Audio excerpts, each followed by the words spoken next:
Good afternoon to all of you. My name is Ana Principi, and I'm the Undersecretary of Institutional Relations and International Cooperation at the School of Humanities and Educational Sciences at the National University of La Plata. I would like to welcome you all to this, the third cycle of conferences we are holding as part of this new joint project between the USA and Argentina. Share dialogues on gender, ethnicity, geopolitics, history, and memory. This project is one of the beneficiaries of the U.S. Embassy in Argentina's grant program for cooperation and exchange projects. The University of La Plata is extremely grateful to the Embassy for choosing and sponsoring this series of conferences. I particularly like to thank the coordinators, Nori Cerdá, Giselle Dubinsky, for all their support and hard work during the preparation process. And I particularly like to thank as well Hernán Sorgentini, Ana Maria Barleta, Lucia Abatista for the hard work also. It is relevant that these lectures are developed by scholars from both countries and from different universities and academic cultures. Now, Ana Barleta will introduce our presenter, Hernán Sorgentini. Thank you.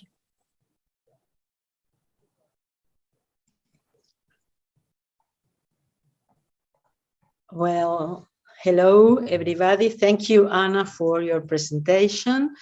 And welcome, everybody, to the second session of the virtual Argentine North American Conference series called Colonial Inheritances, Popular Memories, and Intersectionality of Class, Race, Gender in the Social Mobilization of Our Time. These conferences will include the 10 sessions that began last Monday, will be held during the month of October, and were organized and coordinated by the Master Program in History and Memory and the Department of Human Rights of our school. Thank you very much, Ana Principi, our coordinator of the whole project, because without her, none of this would have happened. Now I will introduce to you Hernán Sorgentini, who will offer us this second conference called Recovering Argentina's Recent Past, Politics and the Development of Memory Studies since 1983. Hernán Sorgentini is a history professor, graduated from the National University of La Plata, and he also obtained his master's degree from the State University of New York at Stony Brook.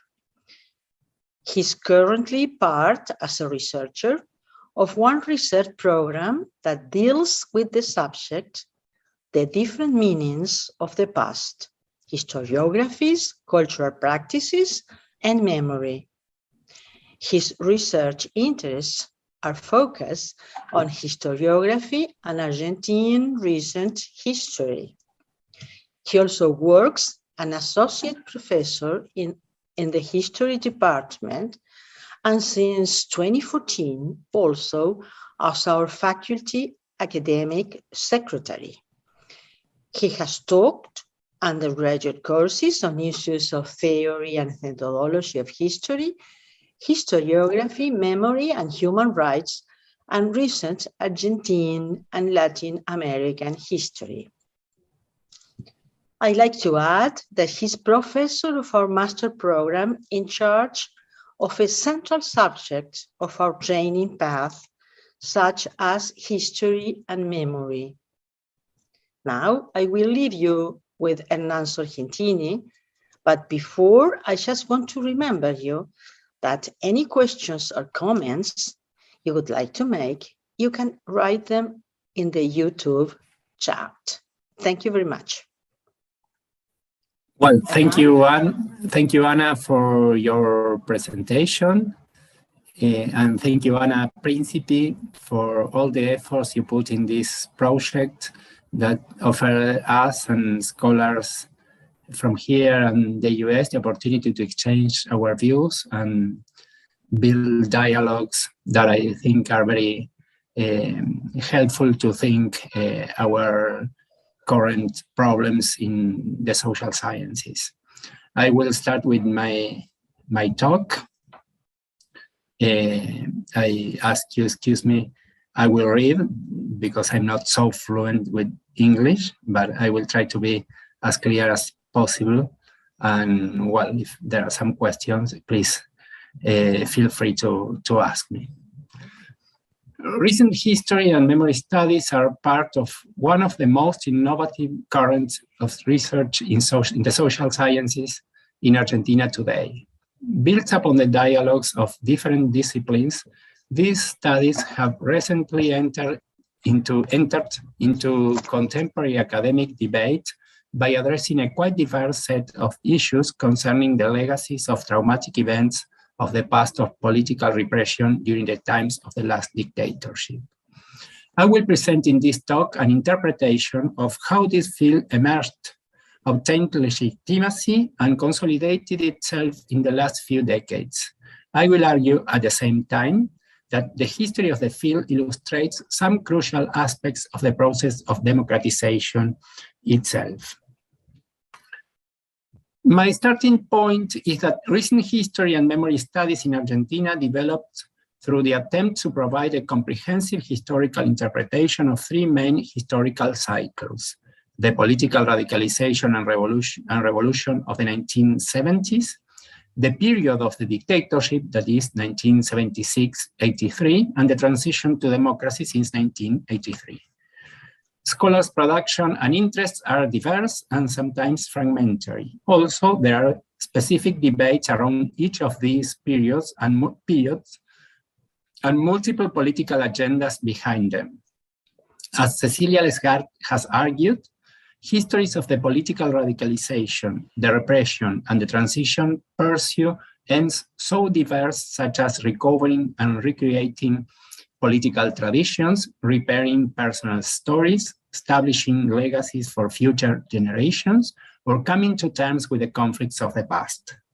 I do not seek to confirm or to challenge the legitimacy of these purposes, but to show how changing political contexts shaped the ways in which recent history and memory studies developed since 1983. The first moment I will consider goes from the very beginning of the transition to democracy to the mid-1990s.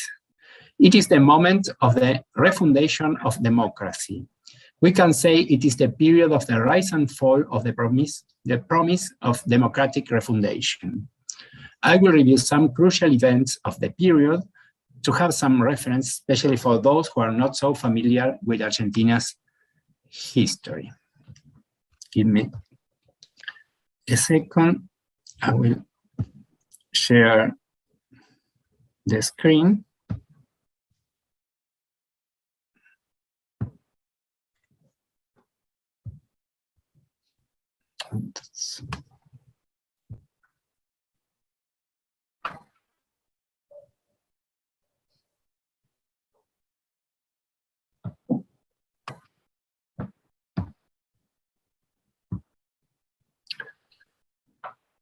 These are some images of this period. As we know, the dictatorship started with a coup of March 24th, 1976. Here we have some pictures of the mothers of Plaza de Mayo during the early times of the dictatorship. The mothers, of course, are relatives of the victims of the regime. Looking, in this case, they started to look for answers on the whereabouts of the disappeared, and these are testimonies of the early times of the dictatorship. If we continue, we have that for the ending period of the dictatorship, we have an increase in social mobilization and workers' mobilization. Here we have an image of workers' mobilization on March 82, that is just a few days before the starting of the Malvinas War. Here we have some images of these human rights resistance during the dictatorship. In one of the pictures, one of the mothers is during the Malvinas War, having a banner saying Malvinas are Argentina's and they disappear as well. And well, there is another image of mobilization under the rain during the last times of the dictatorship. If we continue with, here we have some of the main claims of the mothers and the grandmothers looking for the whereabouts of the babies born when their mothers were in captivity. And here we have some images of 1983. Radical party leader Raúl Alfonsín won the elections of 1983 on October the 30th, and he takes office before this multitude of people. And one characteristic of his government is that he opened the investigation about the crimes of the dictatorship, the CONADEC, that is the National Commission on the Disappearance of Persons. It starts to investigate human rights violations during the year of 1984. Here we have this investigation led to the publication of the report, the Nunca Más report, at the end of this same year, and the starting of a trial to the main chief of the military juntas in the year 1985. Here we have the members of the juntas before the judges. Here we have an image of one of the victims testifying in the trial as well. And we can say that these are images of how strong was the demand for justice in the first period of the government of Alfonsín, and we have in the second half some movement back. There are pressures on the democratic government by the military. We have the events of Holy Week in 1987 when some military rebelled against the democratic government. That moment was a moment of great support from main parties in Argentina. This image shows leaders of the main parties together supporting democracy in this April 1987. But eventually the politics of impunity advanced. We'll have this newspaper announcing the passing of the Due Obedience Act, that was a law that closed the opportunities to continue with the trials. We have that Alfonsín, in the middle of an economic crisis, has to leave the government before the formal end of the term, and a new president by the Peronist Party, Carlos Menem, takes office in July 1989, that is some months before December, that was the official end. And the new president deepens the implementation of neoliberal reforms, and especially he grants pardons to the military leaders in two times. First, one pardon in 1989, and the last in 1990. And as a consequence of this, all military were free and avoided trials. That's the front page of Página 12, progressive newspaper that shows some reaction to the act by the president. But official policies give up completely the idea of justice, and pardons to the military states a new scenario by the early 1990s. So I will stop for a moment with this, and we'll continue then with the description of this first moment that I announced. The promise of establishing the rule of law and the making of new democratic institutions imposed new priorities within the social sciences. The question of democracy came to the center of the debate, putting apart discussions over a revolution that had been profuse in the 1970s. This issue is common to many Latin American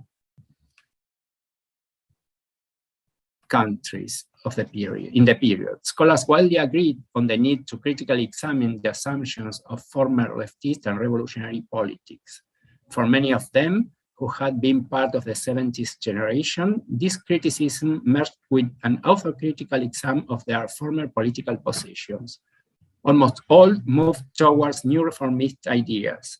The agenda of social sciences of the 1980s was how to come to terms with the legacies of dictatorial regimes and authoritarianism, and how to build a strong democracy. The recovering of struggles for human rights during the dictatorship helped to cement the opposition between civilians versus military men, or democracy versus authoritarianism, through which it was possible to explain the conflicts of the recent past.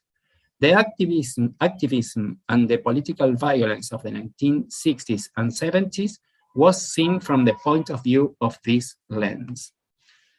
Human rights offered an ethical definition for the new democracy. They were the main demand of those who have resisted the dictatorship, and offered a generic liberal frame to establish a new consensus around the respect of law, which was widely spread. As Alfonsin's administration actually took the demand of justice for the crimes of the dictatorship, the consensus around the rule of law worked as well as a way to delegitimize extreme political positions in the name of a new culture of tolerance. As Greg Grending has suggested, history was told as a parable in which extreme political positions were considered as the redux of violence, abuse, and irrationality, in contrast to which a new order will impose a pacifical way of living together. This specific conception of a liberal democracy shaped the possibilities and limits of memory. As scholar Nora Rabotnikov has pointed out, the memory of the past was mostly a memory of the authoritarianism and the horrors of the state terror. Within this frame, the disappeared were seen as innocent victims of the abuses of the terrorist state. An abstract definition of the victims of the regime as citizens went together with the recognition that justice over the crimes of the dictatorship was necessary to build up the idea of equality before the law. The new vision achieved a great support and legitimacy as, in contrast with many contemporary Latin American experiences, the government had a policy to judging human rights abuses. The concrete investigation of the crimes led to the publication of the Nunca Más report in 1984, which had a significant impact on the whole society. During 1985, the judging advanced. Both facts contributed to consolidate a prevailing image of the recent past that had emerged during the ending period of the dictatorship. It was the so-called theory of two demons or two evils, as its aim was to reject both the political violence of radical groups and the state. It was an image that tended to deprive history of its main political contents, mostly by erasing the concrete biographies, identities, and agency of the disappeared. But it was an interpretation that was effective. While many discussed the fallacies of the equal balance over state terror and other forms of political violence, almost nobody in fact could dismantle it. The idea that democracy had to do with the full respect of human rights was widely shared. In this context, the recovery of the genealogies of struggles for human rights punctuated the development of memory studies of the recent past. social studies explored the recent past from the frame of the so-called new social movements. They focused on the new ways of political and social action of social movements, in contrast with the repertories of the 1960s and 70s. The narrative was framed as a sort of saga of the struggles for memory against oblivion. Memory condensated all resistance against the abuses of the dictatorship, and the question of memory was subordinated to the question of justice, that is, to the possibility to obtain condemnatory sentences for those responsible for the violations during the dictatorship. As official policies of impunity advanced since 1986, the possibilities of obtaining justice became more distant. For the early 1990s, a new discourse on national pacification had emerged, which drew on the idea of forgiving, healing wounds of the past, and building national unity. President Menem stated that he had closed the conflicts between liberal politics and the different nationalist and popular projects that had challenged them along almost all Argentinian history. Moreover, he suggested that the correct approach to the past was to consider those conflicts as irrelevant, a sort of a persistent misunderstanding that was at the origin of all Argentina's failures. This approach was useful to legitimize both the deepening of neoliberal reforms and the pardons to the military. The first approaches that focused more directly on the processes of social memory arose around the mid-1990s in the context of the frustration for the human rights movement after the impunity laws and the pardons were passed. Elizabeth Schellin published an article in 1995 that perhaps offers a synthesis of the perspectives of the 1980s and the anticipation of a new treatment for the problem of memory. Schellin presents memory as a struggle to achieve both democratization and justice. Her account focuses on the diverse actions and strategies of the human rights movement deployed in order to confront the changing politics of the state. At the same time, the study of Schellin asks new questions on the issue of memory. She introduced topics such as the selectiveness of memory, its ritual and repetitive forms, and the importance of the processes of transmissions, which will be on the center of social sciences agenda in the following years. Then we have to the second moment. There is a second moment in the development of memory studies on the recent past that we can place starting around the mid-1990s. We can see in this period that there are some changes on the perspectives on memory. We go from the paradigm of memory against oblivion to new studies on memory as a social process. And so we'll be back to this PowerPoint with the review of the events.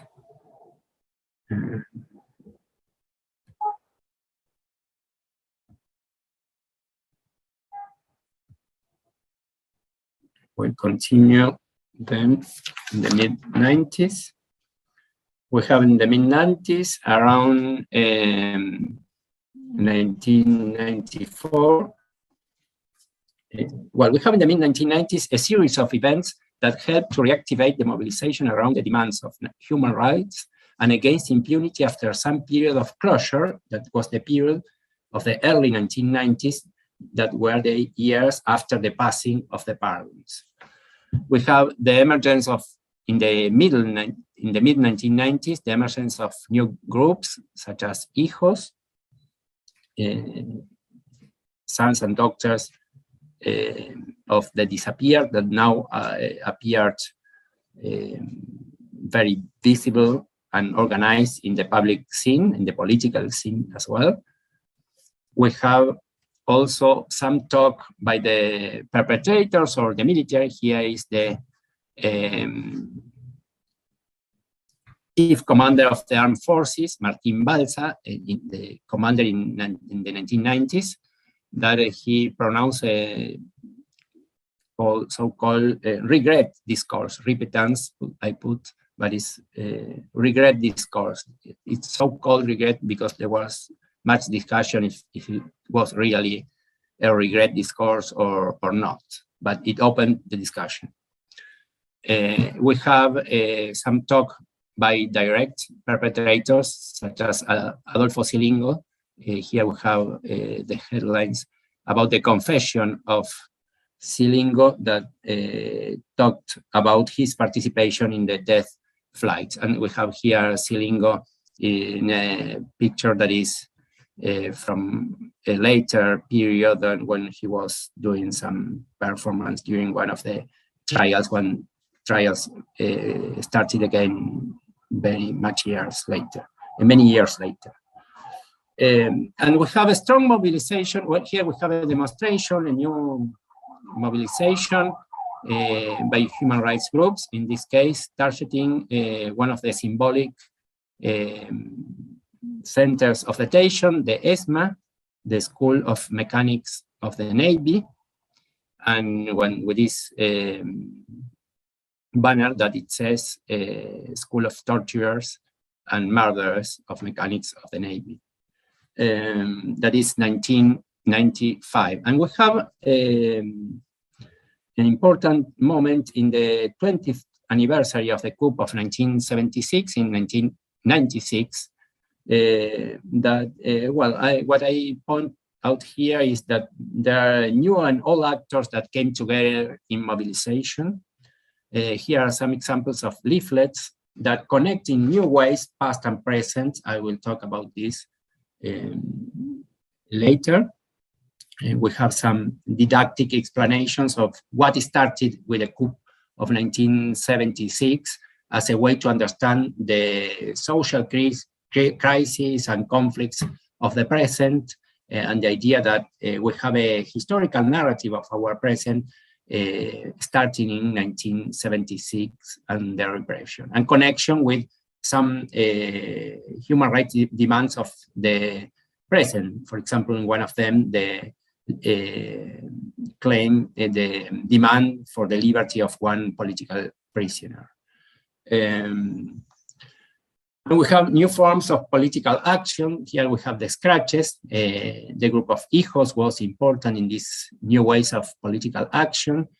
Scratch means actually public exposure. It was trying to show that torturers were living with, among us. One of the picture shows a torturer is in the neighborhood. Well, that was the idea, to make visible the consequences of the impunity politics, and the other is a leaflet calling for mobilization around another case of the perpetrator that was part of the staff of one of the detention centers. And this idea that was important for the hijos group, that if there is no justice, there is a scratch, that is, there is public exposure. This is a form that was had an important growth in the late 1990s. And we have a new moment also for institutional demands for human rights. Well, we have the project of the trials for truth, a new form of trials that they were called juicios por la verdad, or trials for truth, as it was impossible to get condemnatory sentences for the men responsible for human rights violations according to the existing laws, and they opened possibilities for a strong judicial investigation about the repression and for the recovery of stories of people kidnapped, tortured, and disappeared. We have new institutions such as the Comisión Provincial por la Memoria of the province of Buenos Aires, created in 1998.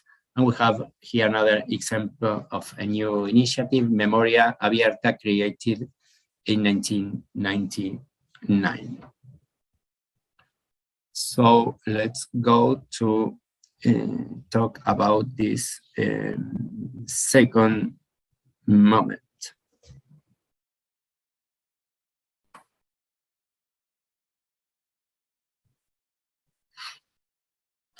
Studies in this period attempt to rethink the dichotomy memory-oblivion. When justice appeared as a quite distant possibility, new questions that focused on memory got into the limelight. New studies addressed questions about who were the actors that boosted memory, the differences between individual and collective memory, and so forth. It was a movement towards a sort of sociologization of memory. The interest of memory was framed in terms of an analytical problem, addressing issues such as the dynamics of remembering and the uses and appropriations of the past. One defining feature of this moment has to do with the appropriation of different theoretical insights in order to confront with the problems of the selectiveness of memory or the complex relationships between history and memory. Scholars explored classical studies as those of the Durkheimian sociologist Maurice Halbach, an author almost ignored in the canon of sociology in Argentina until those days. Others appealed to authors such as Joseph Yerushalmi, Andreas Guisen, and Pierre Nora, thus building up a new corpus of academic references to conceptualize memory as a topic of social research. The academic debate over memory in Europe, in the particular context of the 1990s, offered new historiographical frames for local studies to approach to the so-called conflictive or traumatic pasts. References including studies such as those about France during the Vichy regime, Spain during Franquism, or the controversies of the anti-fascist tradition in Italy during the post-war era. We can mention here authors such as Henri Rousseau or Alessandro Portelli. In particular, the big growth of the historiography about the Shoah, which occurred also in the 1990s, offered paradigms to explore issues such as how to represent the so-called limited experiences, the effect of trauma, and so forth. Oral history studies, which raised important methodological questions on how to deal with testimonies of the protagonists of recent events, also were part of this new research agenda. The evolution of oral history studies, which moved apart from the more traditional use of oral testimonies only as a complementary source of research, provided new insights to think about research of the recent times as a dialogue between subjects, as well as to vindicate the possibilities of memory to complement rather than to oppose history.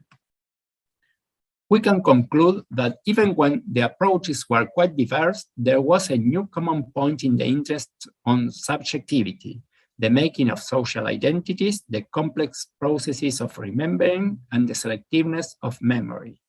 These interests displaced the former focus on the role of memory in the struggles for justice and democratization. On the other hand, in parallel with the emergence of this research agenda, a new testimonial literature about the 1960s and 70s grew exponentially. Its starting point was the publishing of the first volume of Anguitas and Caparrós, La Voluntad, and soon many other books and documentary films followed. This literature was quite diverse, but we can establish a common point around its intention to question the invisibilization of the political activism of the disappeared in the prevailing interpretations of the previous period.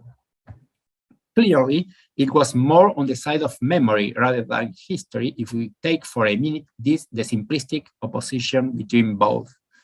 And as we know now, as memory products, these works had a strong force to challenge the inconsistencies or limits of prevailing history.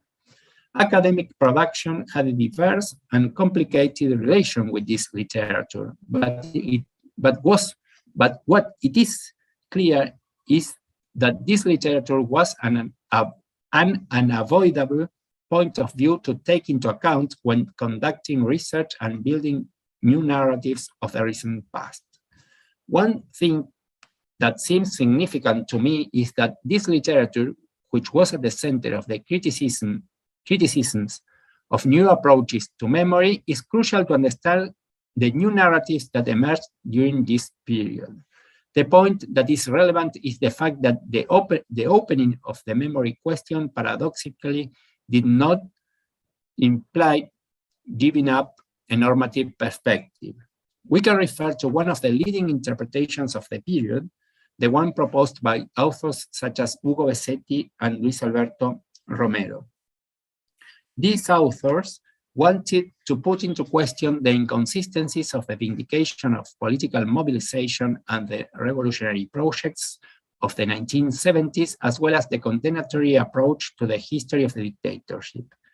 By rescuing the discourse of the Nunca Más, these authors posed questions about how the dictatorship had obtained support from society, as well as rejected the new testimonial literature by pointing out that the absence of self-criticism and the lack of consideration of the problem of social responsibility.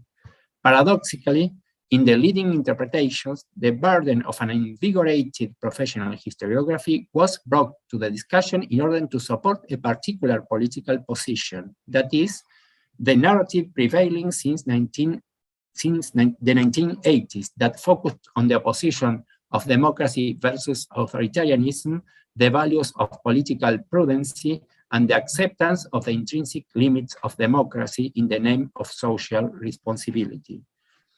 These interpretations provoked acceptance and rejection alike, but in this sense have a prominent role in fixing the new debates within the field of memory studies. Studies were initially both normative and polemic. That was the basis upon which a new field grew and consolidated itself in the following years. And we go now to the images again to talk about the third period. Here is where we were, and we have now the crisis of the year 2001. No? Well, the crisis of the end of the 2001 led to, here is some issue of the conflicts in the street in this December, and the repression and a city that was devastated. And here we have the President de la Rúa resigning and leaving this helicopter in the very day of December 20. And well, we have the opening of a process that eventually led to, well, these are other images of the rebellion, a collage of different pictures, the rebellion of 2001, and eventually the political events conducted to a new government that the regularization of all situation in 2003 with the President Kirchner taking office on May 25th of that year. Here we have Nestor Kirchner. Here we have Nestor Kirchner and Cristina Fernandez in that 2003. And well, we have as some points of this period, Kirchner, a new relationship, expresses the new relationship of the government with the human rights groups and the relatives of the victims of the dictatorship. Here we have with the leaders of two groups of mothers and grandmothers, and having a fluid contact with the president. We have this moment that was very important, March 2004, when Kirchner orders to remove dictators' portraits, and that was a very symbolic that his attempt to reconsider official narratives about our relationship with the dictatorial past and the institutional continuity. And we have another issue, another fact that was very important at the same time, this March 2004, that is a new approach to memory sites or the former centers of detention. This is a picture in the ESMA that we mentioned before. And what was important is members of the HIJOS group took the voice in the act in the ESMA, and it was a symbol of new presence of victims and common people in these places that had been closed, and well, they talked and give a discourse, and it was very impressive because, well, one doctor, for example, started her discourse by saying, I was born here in the ESMA. It was this account in first person that was very compelling and was said before the presence of the president. And another thing that is important, as eventually the Supreme Court, there is a new human rights policy. Eventually the Supreme Court rules that impunity acts were unconstitutional, and trials reopened in a way, in a new way in the mid 2000s. New trials started. Well, Ana Julia talked about these trials of during this period in the former talk on 90. We have an image of one of these trials, and we have here one of the victims testifying. Is this famous case of Jorge Julio Lopez, which, well, the day before the sentence was delivered, he was kidnapped, and, well, we don't know, he was disappeared again on September 18, 2006. And, well, we will stop here. And let's talk about, say something about this period.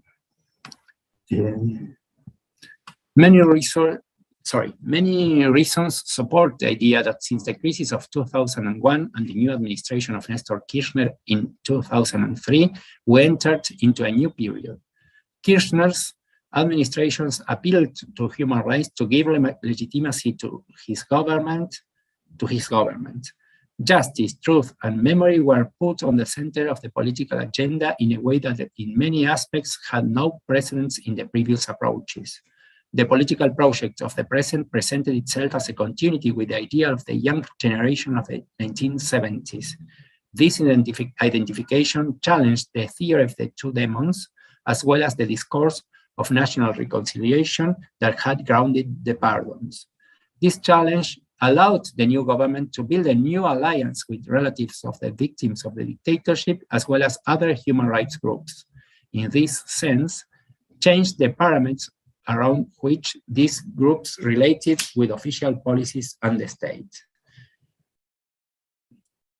Initiatives of the new government proved successful. The Supreme Court ruled the pardon were unconstitutional, the opening of former clandestine centers of detention advanced, and trials reopened. Social mobilization around the human rights abuses of the past continued strong, and books, films appear in increasing numbers, and the discussion about the dictatorship had a presence in massive social media that was substantially higher than in previous periods.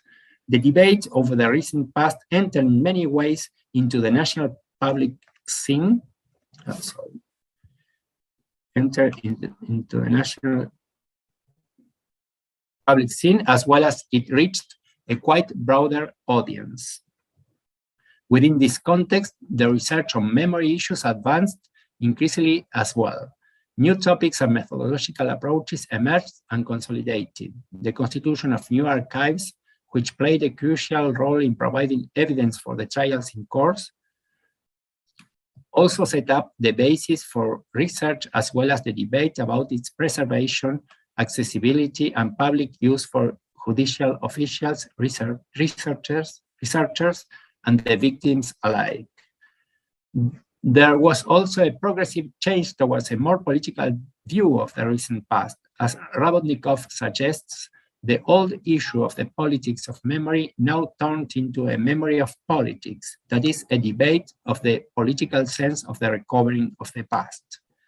New research posed many new issues, such as the complex experiences of activists in the 1970s. The study of subjectivity pushed to a reconsideration of mainstream accounts of political violence. On the other hand, a new picture of the diversity of leftist activism was drawn. New studies considered subjectivity in a new way, questioning both the figure of the innocent victim and the stereotypical images of the hero that pervaded some of the contemporary testimonial literature. Another turn during this period has to do with a new historical approach to the memory of the military dictatorship. The need to historicize memory pointed out by Schelin led to new studies such as Emilio Krenzel's account of the political history of the making of the Nunca Más account, its circulation, appropriations, and uses. There were also studies of the political history during the dictatorship, as well as how the repression worked out in the local level, the working class during the dictatorship, and the memory of the military.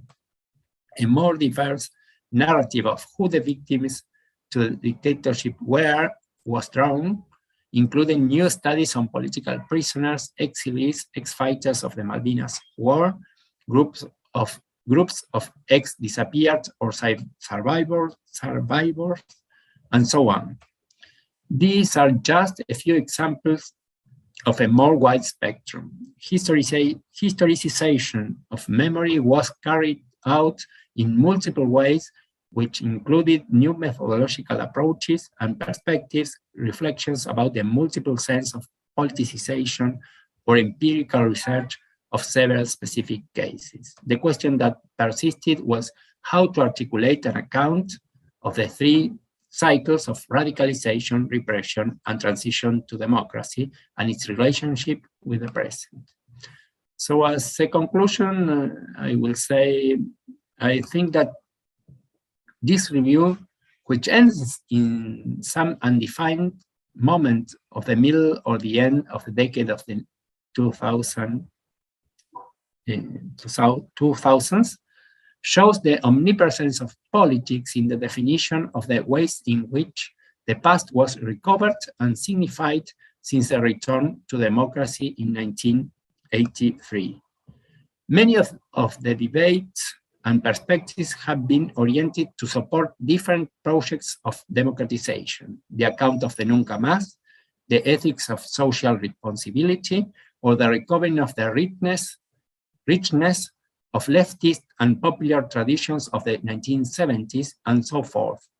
Thus, politics has had a productive effect in setting up a field of fluid limits.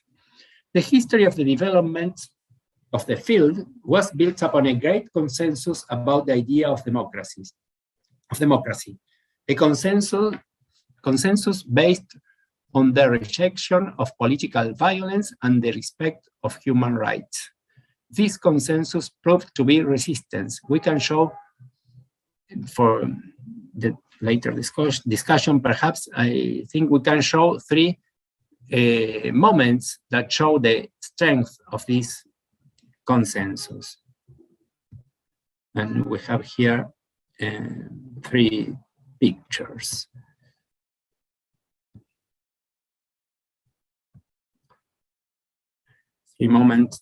Three pictures. The moment of the rebellion of Holy Week in 1987, when we have this strong mobilization of all members of all parties, but especially it was of current citizens, sometimes without political affiliation, that demonstrated in the street and made clear the support to democracy.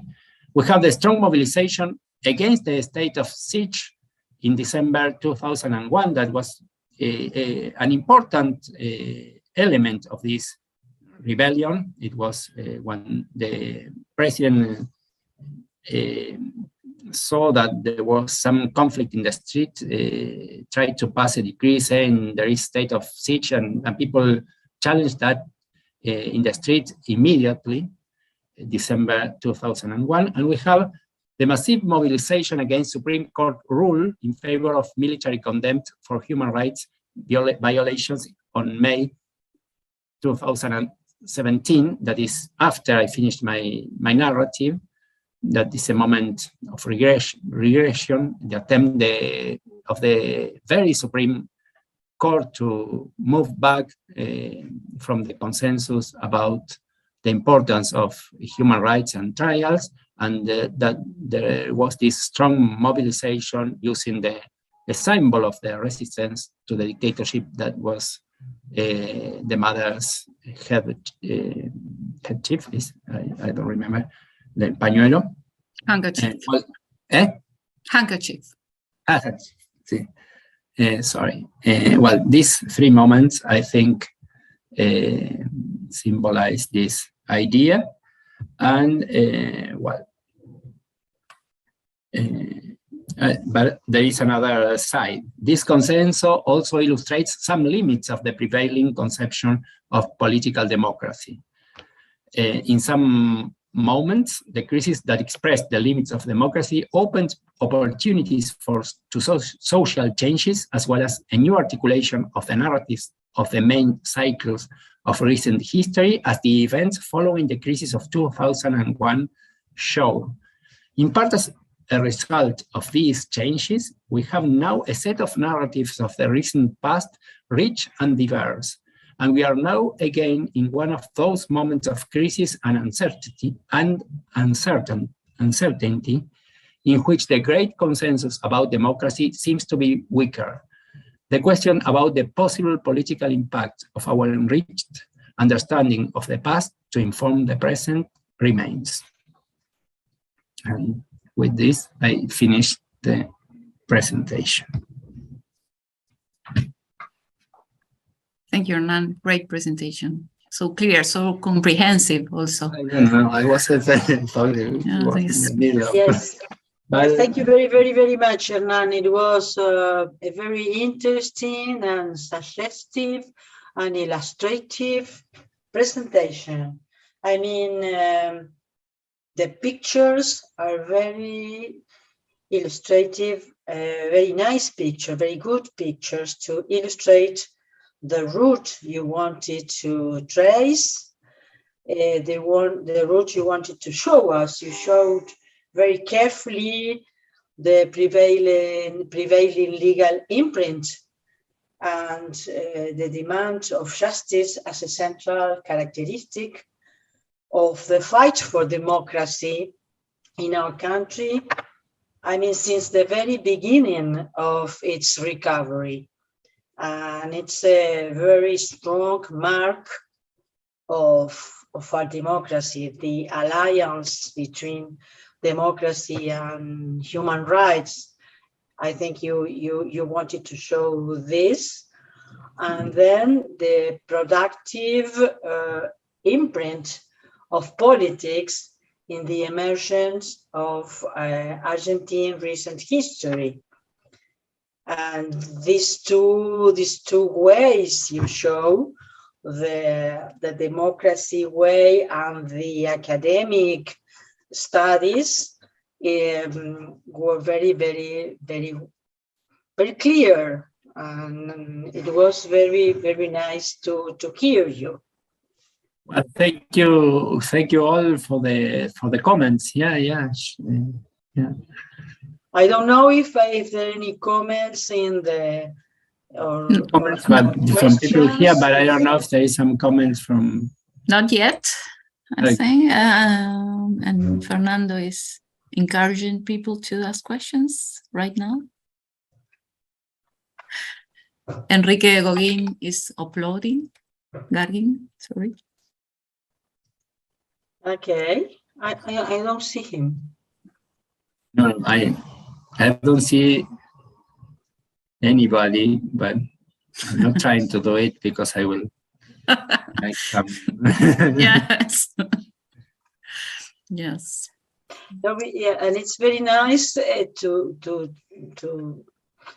the route you make because, well, now these alliances between democracy, justice, and human rights is trembling, and then it's very suggestive to have the route you mark to rethink these alliances and to think the marches and counter marches of this alliance. I mean, your presentation is very illustrative to think about, to rethink about these relationships, no, between these. Yeah, I think what you are saying, Anna, it's the idea that politics actually were one of the main forces that boosted the study and our understanding of the past and the emergence of this rich field that is very prominent in Argentina in contrast with other experiences. There are very much scholars, especially young scholars, starting their academic careers, their research projects on topics of recent history, on memory, sometimes studies on memory that are not exactly from here or from history or sociology, but also literary criticism, philosophy. It's very interdisciplinary field. And well, I wanted to, and sometimes it's a little difficult to say what are the limits of recent history or how do we understand this as a field. And I think to look at the centrality of the narrative of the recent past is a way to give some coherence to the field, and to that was one of my ideas in the presentation. And I think the other idea is it's a more contemporary problem, very actual, very current of our days. How to think about the strong side of democracy that these three images show quite clear. These are images of social mobilization for democracy that are very compelling. The people putting limits to the idea of moving back from the consensus, especially in the three moments. The consensus that was challenged firstly by the armed forces themselves, then by the political leaders that couldn't move away to the neoliberal frame, and now the Supreme Court, the power of the judicial system. That is a very current topic as well. How to think about the strong force of democracy, especially as we see the connection with popular demands, and also the weaknesses of democracy that we have to think about, because, well, there were some moments of crisis, and sometimes of this go back and forth and have to do with weaknesses of democracy or the problems of what many authors call, or many of us agree, I think, the idea of a quite limited democracy. Well, the whole thing behind all this is that democracy, based on this consensus on human rights, but also on the promise of a better social living, that at some point of this history was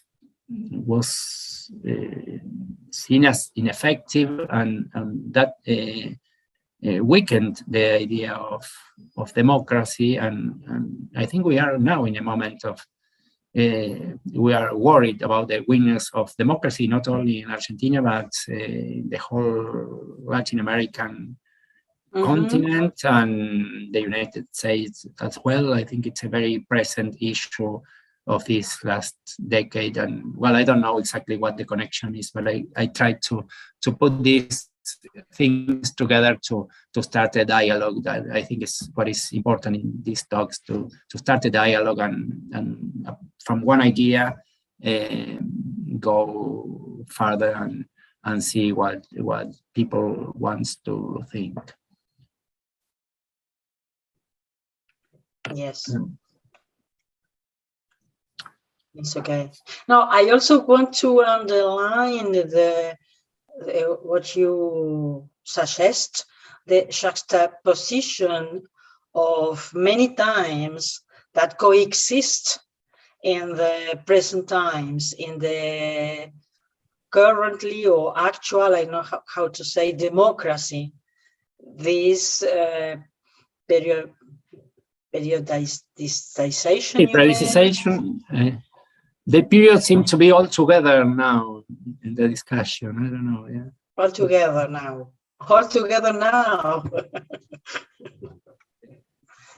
There is no. I couldn't see it yet, but there is a film that probably if people.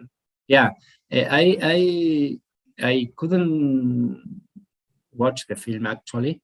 Argentina 1985, but it's about one of these moments in the 1980s. And I think there were some comments and reception that was very interesting from relatives of the victims. And well, I think there is some talk about, it's a film that really opens discussions. And well, I'm not going to say anything because I couldn't watch it yet, but probably something that is around this debate and that is coming to the cinemas during these days. I did watch it, but I'm not able, I think, to discuss or argue about it now. But it's very, yes, it's very. There's something about sobrevivientes. And the witnesses, or no witnesses, but sobrevivientes, yes, witnesses. Yes, witnesses, ex-disappeared or survivors. Ex-disappears or ex-kidnapped. That was, yes. Yes, it's a good film to debate, I think, yes. Well, that's another issue that I just say a few things, but how survivors talked or could actually speak during these different moments. We have for people that is younger than us, I was a child during the dictatorship, it's difficult to see sometimes or imagine, or they don't have a first-hand approach to that in the first moment in the 80s, it was very close in the debate. No, it was not easy to talk about these issues with everybody, and that was a change with the third period. No, and it was very difficult for these survivors to speak. Actually, for what is common for people to speak, for people to have the problem to speak. What is a common issue, that is there were not many people that wanted to hear them. So that was an issue in the 1980s and has to do with this productivity of the interpretation that led to the possibilities of justice, but also of the limits that it imposed to people to have a more diverse and complex idea of the conflicts and the perspectives and well, different issues that were in discussion during the 1980s, that some of them helped to explain why the so-called theory of two demons was so effective, and others have to be we have to think them again to see how this vision imposed limits to people to actually have a more complex understanding of the legacies of the dictatorship. So it was a moment of talk, but also a moment in which there was some way of silencing. There is an argument about one historian that talks about silencing the past, and even when we talk about some things, we are avoiding talking about others. And well, this discourse of this talk about people that have the direct experience of terror, it was not a voice that many wanted to hear, or in some places, including the courts, actually, they wanted to hear some aspects of what they had to talk, especially the accounts of the torture and all these issues that, of course, they were very important, but they didn't want to hear about other things that now, with the perspective of 3 decades, we can think in a new way. And it's important, I think, that if there is people thinking about this, and it's not from Argentina, I think there is a rich debate about these issues, about how victims are allowed to talk, but also silenced, that who is interested can drew on what we are thinking here in Argentina, because we debate a lot, especially in the last decades, about these things. Thank you, Hernán. I think there are no questions. You leave us thinking, and remember, I'm rethinking a lot. Our brains are like exploding. It's your fault, but it's okay. And no, I think there aren't any questions. No, there are not. Yeah, I think everybody is thinking a lot and rethinking. Yes, it was very, very, very nice, Hernán. Well, thank you. Very good. Finally, I could do it, and it's very weird to be speaking English between us, but it's very weird to discuss in English. But well, yes, especially these issues. But it's perfect for our foreign students. I mean, you gave a great whole picture of like 3, 4, 5 decades. Yes. And it's a tough work you've done, and thank you very much. Thank you all. And thank you also Lucia, Batista, and Ana Barleta again for the hard work too, for organizing everything. And thank you everybody out there hearing this presentation right now, or probably afterwards. Yes, in a synchronous way. And see you everybody next Thursday at 6 p.m, not 4, but 6, with Jessica Stice-Moore. And next Friday, also at 6 p.m, with Brenda Elsie. And well, and thank you everybody again. Well, bye-bye. Bye-bye. Bye. Thank you. We spent a good time. Yes.